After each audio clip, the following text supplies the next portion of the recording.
Assalamualaikum warahmatullahi wabarakatuh. Kita masuk pada wujud zat. Ya, jadi pengertian wujud zat tergantung pada interaksi antar partikelnya.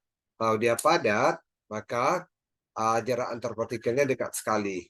Nah, jarak dekat ini karena daya tarik antar partikelnya sangat kuat. Ya, kemudian dia kalau bergerak bersama, zat padat ini kalau bergerak bersama, ya bisa kita ilustrasikan. Misal kita punya apa namanya penghapus lah ya, hapusan.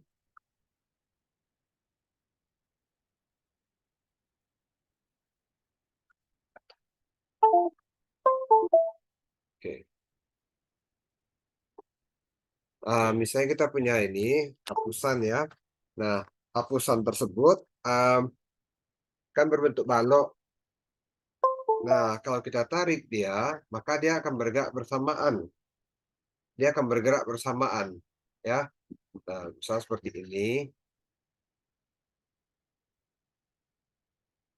Oke ya.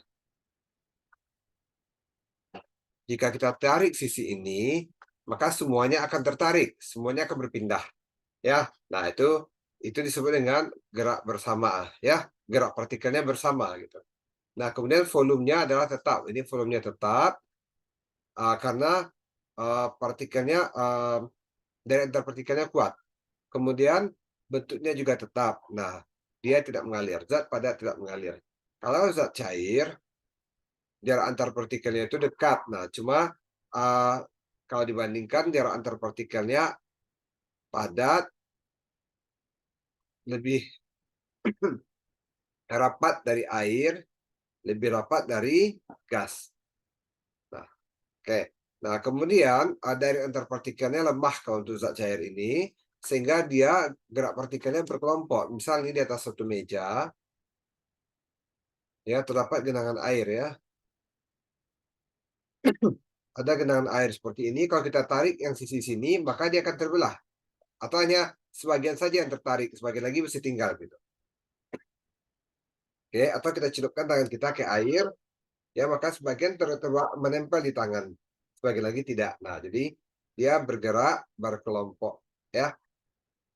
Nah, volumenya juga tetap air ini, volume air tetap sesuai dengan wadah yang dia tempati. Kalau dia berbentuk labu seperti ini, maka volumenya sesuai. Kalau dia full ya, kalau dia full seperti maka dia berbentuk labu. Kemudian kalau dia ditaruh dalam gelas diisi penuh, maka dia berbentuk gelas. Zat cair ini ya berubah seperti ruang. Kemudian dia mengalir ya. Nah, volumenya tetap ya. Nah, sekarang kalau ditanya bagaimana cara menentukan volumenya dalam labu ini kalau tidak ada skala. Nah, kita bisa menuangkannya ke dalam gelas ukur ya. Dalam gelas ukur di laboratorium yang ada skala-skalanya. Ya, kita tuangkan ke sini berapa skala yang ditunjuk itulah volume dari zat cair. Sekarang gas. Gas partikelnya bergerak jauh. Jarak antar partikelnya jauh ya. Jauh. Nah, misalnya dalam satu kotak ini dalam satu ruangan. Nah, dia berjarak jarak antar partikelnya jauh ya. Tapi dia tidak diam, dia bergerak bebas. Sekali nanti akan terjadi tumbukan antara gas dengan gas, gas dengan dinding. Ya, nah, daya tarik antar partikelnya lemah sekali atau sangat lemah. Sehingga untuk mempelajari gas ini, maka dikonsepkan suatu gas ideal. Ya, nah pada gas ideal interaksi antar partikelnya diabaikan. Ya, karena asumsinya dia bergerak bebas di ruangan itu, sehingga volumenya bisa berubah sebesar ruangan gitu ya. Nah, misalnya kalian pup, nah ya kalian tampung ya. Berarti kalian tampung dalam sekantong plastik pupnya itu ya. Nah, ini ada H2S di dalamnya ya, bau sekali. Nah, kemudian kalian lepaskan ke dalam ruangan ini ya. Jika volumenya di sini awalnya adalah 1 mili ya, kalau jaringan 1 mili misalnya ya. Tapi kalau ini ruangannya adalah 200 meter kuadrat, meter pangkat 3 ini ya. Nah, dia akan mengisi seluruh ruangan ini. Volumenya berubah menjadi segini. Ya. Nah, Masih terciumkah dia? Mungkin tidak lagi karena partikelnya sudah bergerak jauh, ya. Makanya ketika di pom bensin, ketika kita mengisi bensin, ya. Nah, mula-mula kan tercium itu baunya, ya. Nah, itu bau yang tercium itu adalah bensin yang menguap. Tapi kalau sudah jauh, kalau sudah berapa saat setelah itu tuh, ya kita tidak mencium lagi baunya, ya, karena partikel sudah bergerak bebas dalam lingkungannya sendiri gitu, ya. Nah, gerakan partikelnya individu, ya, individu. Oke, kadang dia bertabrakan antara sama dia atau kadang menabrak dinding. Nah, gas ini juga dapat mengalir, ya, mengalir. Dia akan berpindah dari tekanan besar menuju ke yang lebih kecil, tekanan lebih kecil.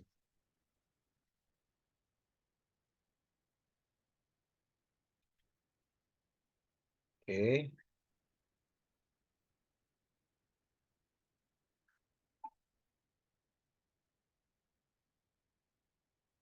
Nah, jadi wujud zat tersebut ada pada cair dan gas tergantung dari interaksi atau jarak antar partikelnya, ya. Jadi jenis partikel itu ada yang pada cair dan gas. Sebenarnya, ya, gas bisa kita rubah dia menjadi cair, ya. Gas menjadi cair dengan cara apa? Kita mampatkan kalau dia dalam volume segini tadi bergerak bebas gitu, ya. Nah, kita press dia dalam ruang yang lebih kecil sehingga ada interaksi antar partikelnya. Nah, interaksi antar partikel itu menyebabkan gas berubah menjadi cair. Ini adalah mengembun, ya, mengembun. Oke, nggak bisa gitu, ya. Atau mungkin kalau untuk yang berhubungan dengan pressure ini, mungkin lebih tepatnya kita contohkan adalah gas LPG. Ya, kan itu di-press dia itu sehingga tekanannya besar, tapi ketika dilepaskan, nah, kuat ininya energinya keluar gitu. Ya. Nah, jadi seperti ada padat, cair, dan gas. Nah, sekarang kita lihat partikel terkecilnya, ya, partikel terkecilnya. Kalau unsur logam, jadi unsur berarti adalah atom, ya. Unsur adalah bagian terkecil dari suatu materi yang tersusun atas atom-atom yang sejenis. Ya, kalau unsur C612 berarti ada 6 atom. Ya, ada 12 atom, ya, 12 atom C.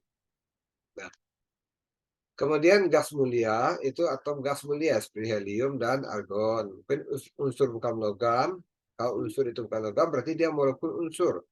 Molekul unsur itu adalah dia suatu molekul tapi terdiri dari unsur yang sejenis seperti H2, Cl2, N2, P4 dan S8. Nah, kemudian kalau senyawa ion berarti adalah ion positif dan ion negatif partikel terkecilnya. Seperti Na plus dan Cl- dari NaCl, K plus dan NO3- dari KNO3.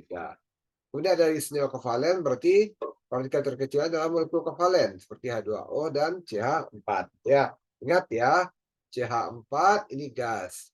Ya, gas dia adalah senyawa kovalen. Nah, H2O, nah ini senyawa ion atau kovalen?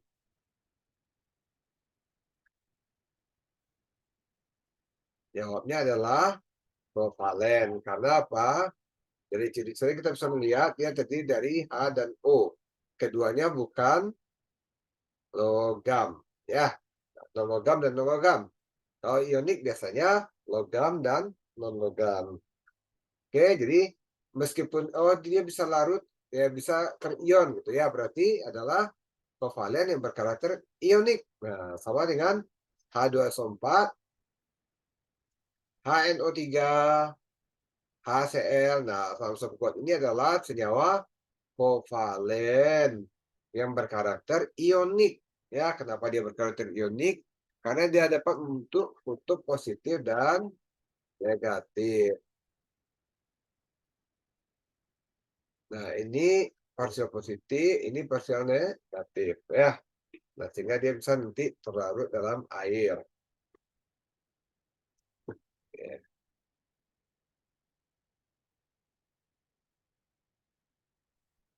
Nah, kemudian wujud zat tadi ada padat, cair, dan gas. Nah, wujud ini bisa mengalami peralihan wujud ya. Nah, peralihan wujud ini salah satu faktor yang menyebabkannya adalah temperatur. Nah, jadi zat padat dia dapat mencair ya. Kalau zat padat ini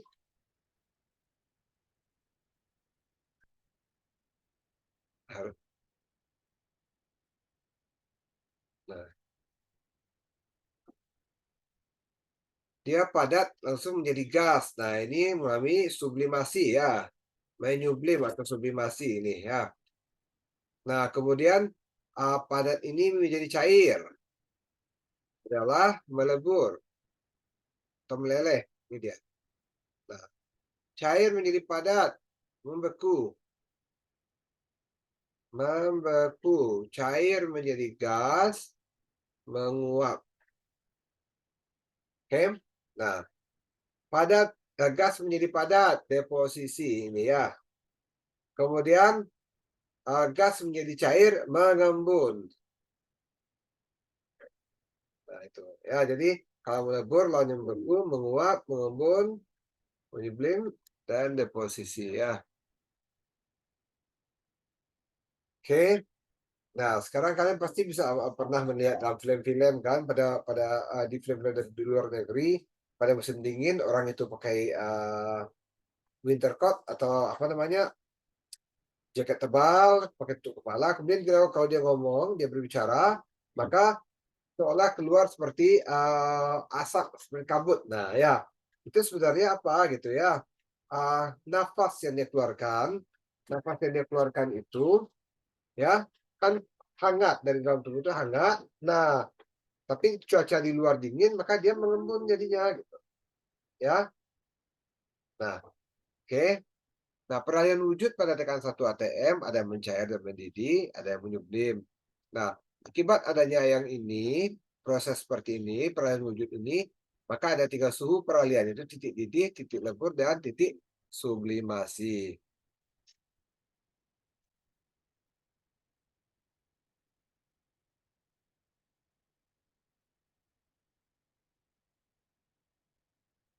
Oke, titik didih, titik lebur, dan titik sublim tergantung pada kekuatan ikatan partikel.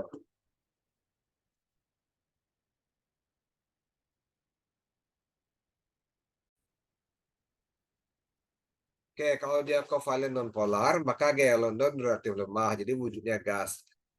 Dia akan cair padat bila uh, berat molekulnya besar, ya, massa molarnya besar.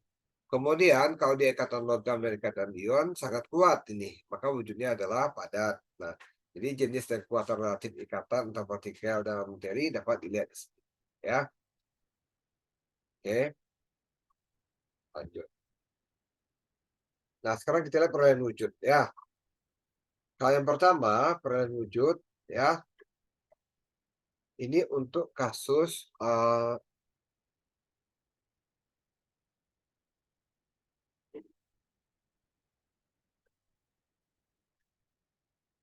dari padat ini menjadi gas. Padat ini seperti menuju gas ini ya.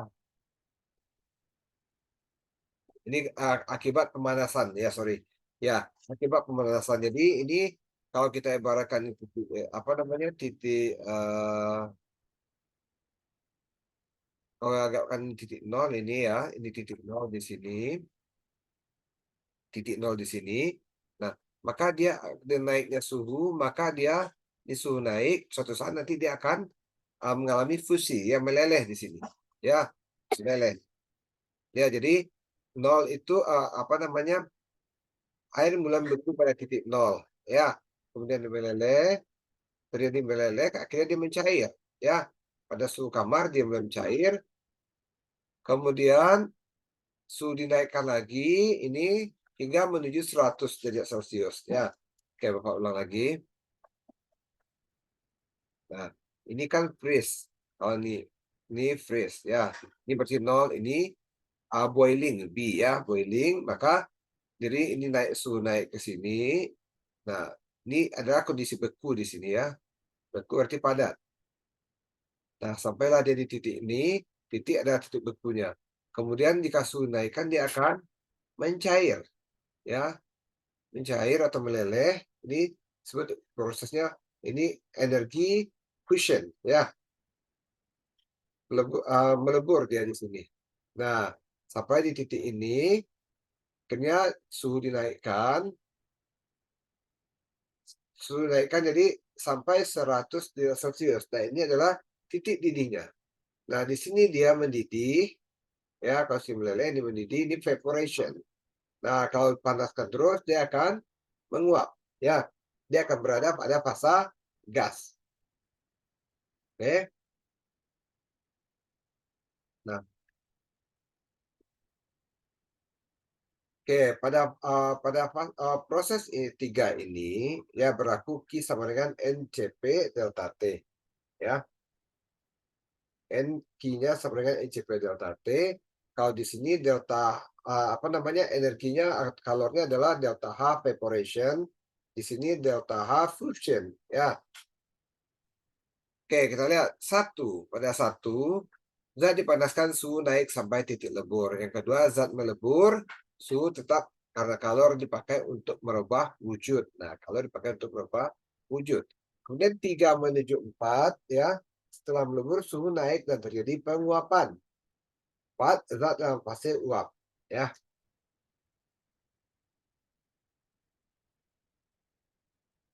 Yang dalam fase uap itu yang di sini ya, yang garis ke atas ini. Nah, kemudian lihat kalau kalor peleburan untuk meleburkan satu mol zat disebut dengan delta H fusion ya, meleburkan atau meleleh juga boleh situ ya, atau mencair. Kalor penguapan untuk mengeluarkan satu mol zat disebut dengan delta H evaporation.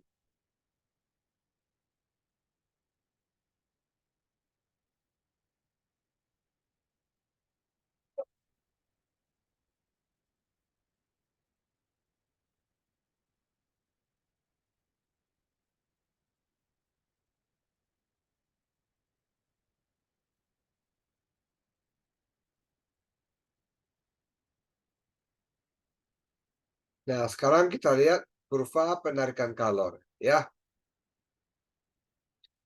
Nah, pada kurva penarikan kalor dia berada dalam keadaan gas ya.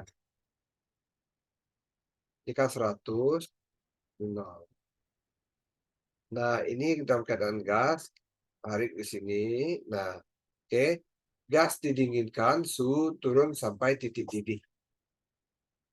Yang tahap evaporation. Nah, kemudian mengembun. Kemudian dia mengembun. Nah, mengembun itu nanti kalau udah sampai dia di suhu di bawah titik didih. Nah, pengembunan suhu tetap. Terjadi proses pelepasan kalor, suhu turun. Ya.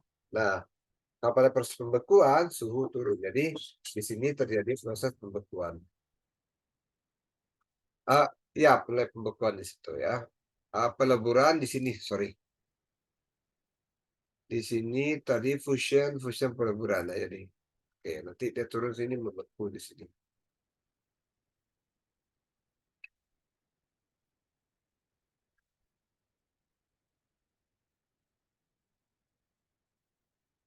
Contoh soal, ya, itulah energi yang diperlukan untuk mengubah 36 gram air dari suhu 25 menjadi uap air bersuhu 100 derajat Celcius. Nah, ini untuk menjelaskan masalah ini, kita ingat tadi persamaannya adalah Q sama dengan satu persamaan Q NCP delta T ya. Nah, lihat dia dari 25 derajat Celcius, berarti kalau dari grafik tadi ini 100, berarti 25 sudah di sini ya. Maka prosesnya ini yang kita pakai. Ini pada 100 delta H evaporation ya. Itu kedua ini. Nah, itu energi yang diperlukan ya. Jadi energinya adalah total dari kedua yang ini. Oke, kita lihat yang pertama Q1 sama dengan NCP delta T. Ya, delta T ada T1, T2-nya. T1 25 derajat Celcius, T2 dan 100 derajat Celcius. Ingat ya, T itu harusnya memang dalam Kelvin ya, karena satuan-satuan dalam Kelvin. Namun karena ini yang itu adalah selisihnya, maka selisih dalam Kelvin dan selisih dalam Celsius itu sama ya. Nah, Tapi akan lebih tepat kalau yang suhu yang digunakan adalah yang Kelvin. Oke, ini NCP delta C. Nilai CP bisa diperoleh dari tabel, untuk H2O bisa diperoleh dari tabel. Nah, sekarang nilai mol lagi, ya, dari air. Nah, maka mol air sama dengan gram air per mR-nya. Ya, nah berarti gramnya adalah 36 bagi dengan 18. Oke, dapat 2 mol. Nah, 2 mol ini kita masukkan dalam persamaan ini. 2 kali 75,3. Nah, ini 100 dia tulis. Oke lah, selisihnya sama. Tapi ini kan Celsius nanti satuannya ya. Sementara di sini Kelvin. Nah, kalau kita ubah dengan Kelvin, berarti di sini 100 tambah 373 sama dengan 273 sama dengan 373. Ini 373. Ya. Nah, 25 derajat Celcius itu 25 tambah 273. 25 tambah 273, ini 8, 9, 298 ya. 298. Nah, ini 298. Oke. Sekarang 373 kurang 298 ini 15 kurang 3. Ya, ini.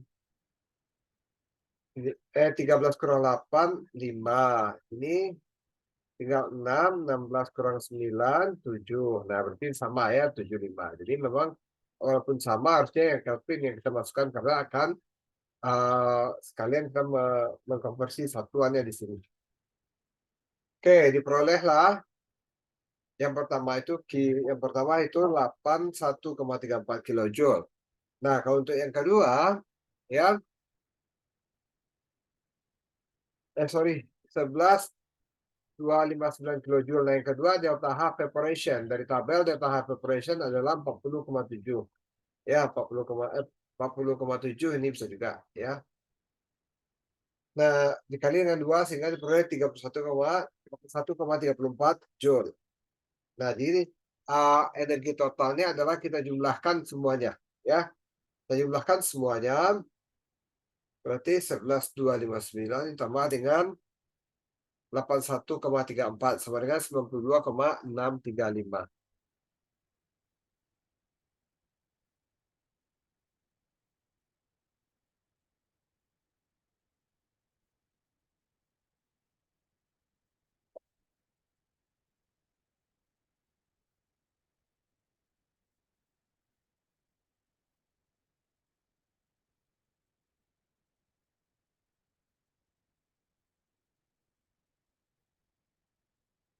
Nah, sekarang kita lihat proses mendidih ya.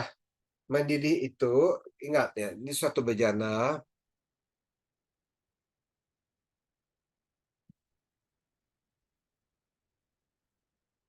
Ini ada suatu wadah ini yang kita didihkan. Nah, ini mula-mula kemudian mendidih. Nah, mula-mula ya yang ada di sini berarti hanya ada O2, N2 misalnya begitu ya. CO2. Nah, ini yang ada di atas sini. Ya, tapi ketika air mendidih ada lagi H2O di sini selain CO2, O2 atau Na2 gitu ya. Nah, jadi artinya apa? Bertambah tekanan gas jadi ya, karena adanya zat baru yang muncul gitu. Nah, jadi kalau di sini dia mengandung N2O2, CO2 dan uap air, jumlah molekul cair yang menguap dan yang mengurut sama, ya sama. Nah, sehingga ya yang ini tadi mengandung tekanan parsial uap masing-masing. Ya, nah digabung menjadi tekanan total dapat dihitung dengan barometer. Nah, contoh soal di sini hasil bukan contoh soal ya ini hasil percobaan pada suhu 25 derajat Celcius menunjukkan bahwa tekanan parsial uap air 3,2, etil alkohol 8,6, dan dietil eter 72,7 ya. Nah, ini tekanan uap parsial bergantung kepada gaya tarik antar partikelnya. Semakin besar gaya tarik antar partikel, maka tekanan uap semakin kecil. Nah, sekarang kapan nih barometernya? Kapan ini mengukur kapan menentukan titik didih itu ya atau apa yang disebut dengan mendidih? Nah, mendidih adalah proses ketika terjadinya gelembung dari air yang dipanaskan naik ke permukaan dan pecah. Nah, saat itu sebelum mendidih. Terjadi bila tekanan uap cairan.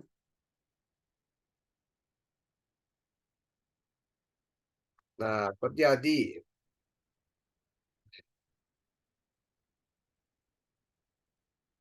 bila tekanan uap cairan sama dengan tekanan atmosfer ya. Tekanan uap cairan sama dengan P uap cairan sama dengan P ATM. Nah, sebut dengan mendidih.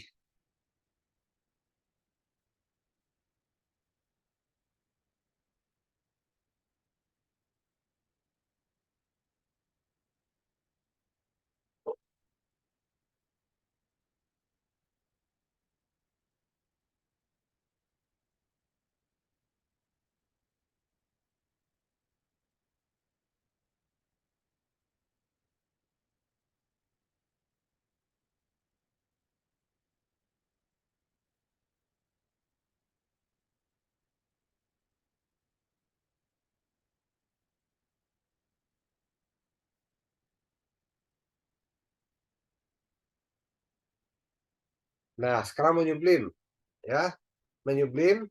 Nah, padatan mengalami pemutusan ikatan. Nah, ikatan ini langsung membentuk uap. Nah, disebut dengan menyublim. Nah, pada saat kesetimbangan dalam ruang tertutup terdapat kesetimbangan padat dan uap. Nah, pada kesetimbangan ini terdapat tekanan parsial uap,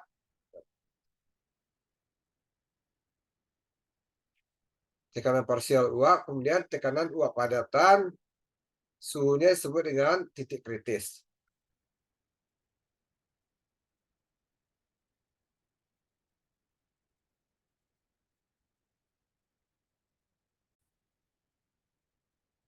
Ya, jadi saya ulang ya, tekanan parsial uap uap ini merupakan tekanan uap dari padatan ya. Contohnya naftalen, nah suhunya disebut dengan suhu kritis atau titik kritis. Titik kritis. Nah, kemudian kalau melebur, zat padat yang dipanaskan, suhunya disebut dengan titik lebur. Ya, jadi kalau titik kritis dari naftalen itu ketika dia berubah menjadi uap, kemudian kalau ini dia mulai melebur.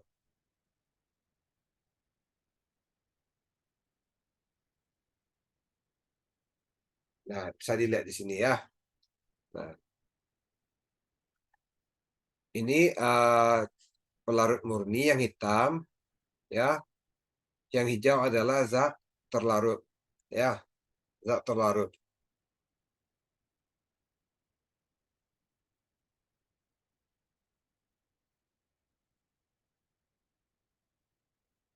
Kita lihat di sini. Nah, ini disebut dengan titik tripel, ya, titik tripel, titik di mana terjadi kesetimbangan antara uap, cairan dan padatan. Pada titik ini tidak bisa dibedakan apakah dia suatu padatan atau cairan, ya. Oke. Nah, lihat di sini grafik seperti ini. Kalau misalnya berada pada titik triple ini, kalau misalnya temperatur diturunkan, maka dia akan berubah ke fasa padat. Kalau temperatur dinaikkan, ya, dia akan menjadi cair. Oke. Nah, kalau sorry, kalau tekanan dinaikkan, dia menjadi cair. Nah, kalau temperatur dinaikkan, maka dia akan menjadi uap. Ya, jadi ada daerahnya ya. Kalau digambarkan seperti ini, ya. Nah, ini adalah daerah cair, ini daerah padat, dan ini adalah uap atau gas, ya. Nah, misal kita memiliki titik di sini. Di sini kan suhu makin naik ya, dia padat nih. Kalau kita naikkan suhu, maka dia akan menjadi padat ya, dan menjadi uap ya. Tapi kalau suhu tekanan kita naikkan ya, maka dia akan menjadi cair. Ini titik pada kesetimbangan uap gitu ya. Oke.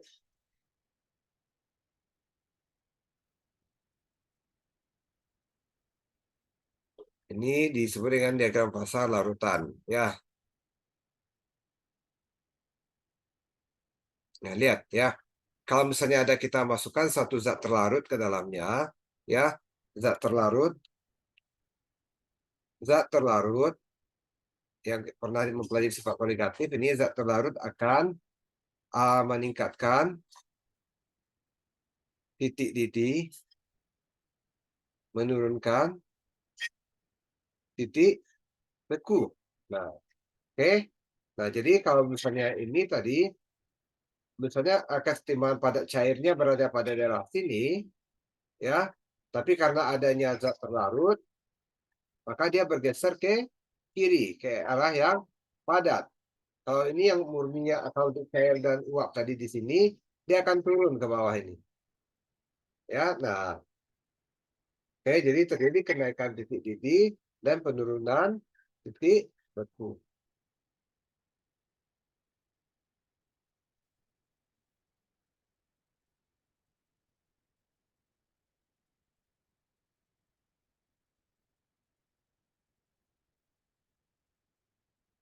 Menentukan titik didih dan titik beku berbagai tekanan. Ya, dapat kita lihat di sini. Ya,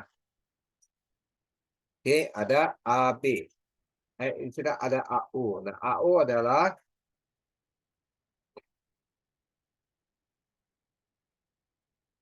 A dengan O adalah kesetimbangan padat gas, ya, kesetimbangan padat gas. Oke, nah pada garis ini terdiri semua padat dan gas. Jika misalnya suatu benda berada di sini, nah kita naikkan temperatur maka dia akan menjadi gas. Ya, tapi kalau dia berada di sini, kita naikkan suhu maka dia akan menjadi cair. Ya, nah ini tekanan 1 atm. Jadi antara rentang sampai 1 atm ini tergantung posisinya gitu ya.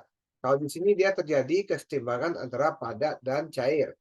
Nah, pada tekanan 1 atm, kalau bisa suhu kita naikkan, dia akan berubah menjadi cair. Ya, begitu juga dengan ini, titik di sini. Kita naikkan tekanan, dia akan masuk ke cairan. Ya, kita turunkan suhu, dia mulai cair, diturunkan lagi, dia akan padat. Nah, itu menentukannya. Oke,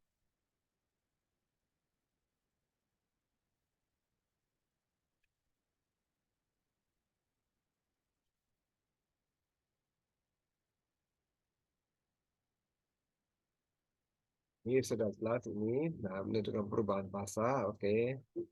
Sama seperti tadi. Nah,